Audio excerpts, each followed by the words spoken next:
અમદાવાદમાં પ્રદૂષિત પાણી મુદ્દે કોંગ્રેસનો હલ્લાબોલ કરવામાં આવ્યો છે. અમદાવાદના વિવિધ વિસ્તારોમાં પ્રદૂષિત પાણી આવતા આજે 8 જાન્યુઆરીના રોજ કોંગ્રેસ દ્વારા વિરોધ પ્રદર્શન કરવામાં આવ્યું હતું.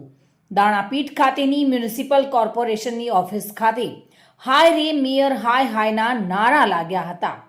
જો કે શહેજાદ ખાન પઠાણ સહિતના કોંગ્રેસના નેતાઓ અને સ્થાનિક લોકો દૂષિત પાણીની બોટલો ભરીને મેયરને રજૂઆત કરવા પહોંચતા ઓફિસની બહાર જાળીને તાળા મારીને બંધ કરી દેવામાં આવી હતી.